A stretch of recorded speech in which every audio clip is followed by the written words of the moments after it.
अब मुझे बताओ कि आखिर बात क्या है? क्या चीज तुम्हें इतना परेशान कर रही है? किसकी वजह से रो रही हो?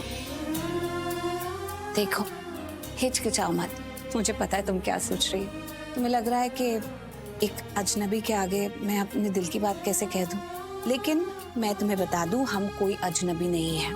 कभी कभी ऐसे होता है ना, किसी अनजान इंसान को हम देखते हैं तो भी हमें ऐसा लगता है यार इसे हम जानते हैं, पहले कभी देखा है, कोई तो नाता है इससे।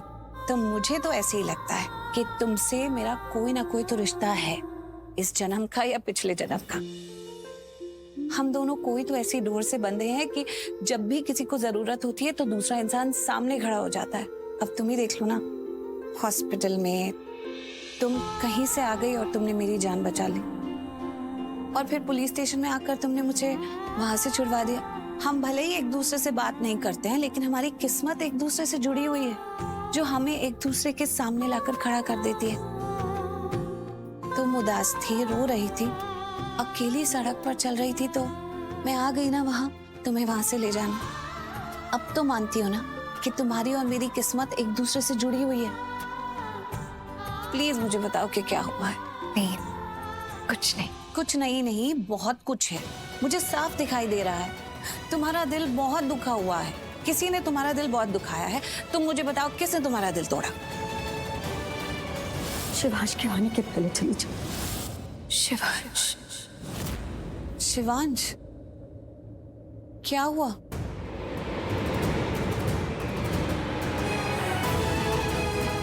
वो मेरे पति है और मुझसे उस गलती के लिए गुस्सा है जो मैंने की ही नहीं है।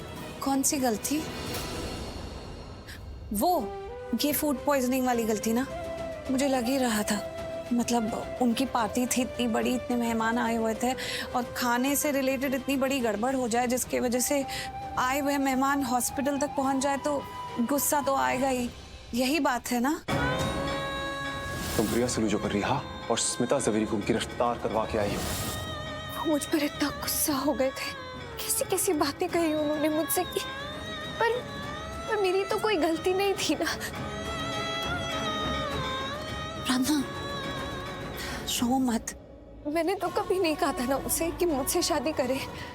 उन्होंने मुझसे शादी की थी। हाँ, उसके पीछे जो भी वजह थी, लेकिन उन्होंने की थी ना। और अब वही कह रहे हैं कि मैं उनकी जिंदगी की सबसे बड़ी गलती हूँ। मैं जानती हूँ कि तुम्हें बहुत बुरा लग रहा होगा, क्योंकि ऐसे ही तो होता है ना, जब शादी होती है तो उस इंसान के साथ तुम पूरी जिंदगी खुशी खुशी बिताना चाहते हो, जिसके साथ के लिए हम पूरी दुनिया से लड़ सकते हैं। वही इंसान जब तुम्हें कुछ के... वर्षा जी प्लीज धीरे बोलिए, वो अंदर यही कमरे में सो रही है, सुनेगी तो उसे बहुत बुरा लगेगा। वो सड़क पर अकेली चल रही थी, बहुत रो रही थी, उसकी हालत कितनी खराब थी। वहां से मैं उसे लेकर आई हूँ। आप मेरी बात मानिए, अगर आप उसे ऐसे देखती ना तो आप खुद वही करती जो मैंने किया है। मेरी वजह से इन पे कितनी मुसीबत आ गई। मैं तुम्हें यहाँ पर अपने घर में लेकर आई, इसका मतलब ये नहीं कि तुम किसी को भी उठाकर यहाँ पर ले आओ और मैं सबको आसरा देती फिरूंगी। इतनी बड़ी अमीर नहीं हूँ मैं। हॉस्पिटल में नर्स का काम करती हूँ। ये नर्स का घर है, दाल रोटी खाने वाली नर्स का घर। मैं नहीं चाहती कि तुम किसी भी ऐरे गहरे को यहाँ पर लेकर आओ। प्लीज प्लीज आप ऐसे मत बोलिए। प्रिया, मैंने तुम्हारी मदद की क्योंकि मैं तुम्हें जानती थी, तो मुझे बहुत अच्छी लगी, इसीलिए। मैं हर किसी की मदद नहीं कर सकती ना ऐसे। नहीं, आप बहुत अच्छी हैं, मैं जानती हूँ। और आप मेरी बात तो सुनिए। उसकी ना अभी शादी हुई है और हस्बैंड से लड़ाई हो गई है। हस्बैंड ने बहुत बुरा भला बुला, बेचारी बिल्कुल टूट गई थी, रोते रोते सड़क पर जा रही थी। मैं वहां से लेकर आई हूँ। झगड़ा किस पति पत्नी में नहीं होता है? हाँ, इसका मतलब ये थोड़ी ना कि आधी रात को पति का घर छोड़कर किसी और के घर में घुस जाना। मुझे लगता है कि इसने ना पक्का अपने पति को बोला है कि मायके जा रही हूँ। अरे नहीं नहीं नहीं नहीं, बिल्कुल ऐसी लड़की ही नहीं है। अब एक बार मेरे कहने से... मैंने तुम्हें मना किया था, लेकिन तुमने मेरी बात नहीं सुनी। देखा ना अब क्या हो गया। पायल, तुम्हें बहुत संभल के रहना पड़ेगा। ये कोई छोटी मोटी बात नहीं हुई है। रौनक की माँ स्मिता जावेरी अरेस्ट हुई है। पुलिस इन्वेस्टिगेट करेगी और पता नहीं क्या क्या होगा, तब तक जब तक स्मिता जेल से रिलीज नहीं हो जाती। रौनक चुप नहीं बैठेगा, वो उस क्रिमिनल को ढूंढेगा जिसने खाने में जहर मिलाया था। पुलिस तो अपना काम कर ही रही है, लेकिन रौनक भी उस क्रिमिनल को ढूंढ के रहेगा, वो आखिरी हद तक जाएगा। और मुझे तो डर है कि कहीं ये सब करते करते रौनक को ये पता लग गया कि खाने में जहर तुमने मिलवाया था। तो नहीं, ऐसा कुछ भी नहीं होगा। मैं उस रौनक को इतना टाइम ही नहीं दूंगी कि वो मेरे बारे में या फिर इस फूड पॉइजनिंग के केस में मेरी इन्वॉल्वमेंट के बारे में कुछ सोच सके। क्या करोगी तुम?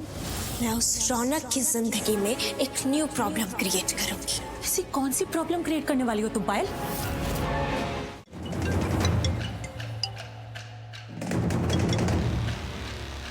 हाँ सोनालिका, हेलो बुआ माँ। बात हुई शिव से? नहीं बुआ माँ, मैंने शिवांश को इतनी बार फोन किया लेकिन वो मेरा फोन ही नहीं उठा रहा है। आप प्लीज एक बार उसके रूम में जाकर चेक करेंगी, सब ठीक तो है ना? वरना ऐसा तो नहीं होता है कि शिवांश मेरा फोन ना उठाए। हाँ हाँ, मैं अभी जाके देखती हूँ और बात भी करवाती हूँ। हाँ, होल्ड करो।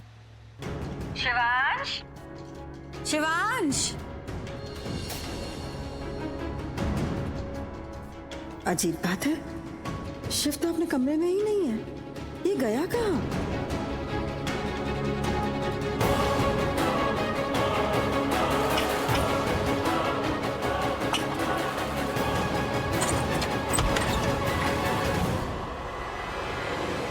शिव तो यहाँ भी नहीं है।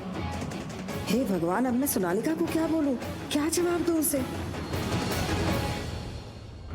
सोनालिका बेटे, शिव शावर ले रहा है। जैसे ही बाहर निकलेगा मैं उससे बोलूंगी तुझसे बात कर ले। Thank God, thank you so much बुआ माँ, आप गई, वरना मैं तो पता नहीं क्या क्या सोचने लगी थी। मुझे लगा था कहीं कुछ प्रॉब्लम तो नहीं हो गई है।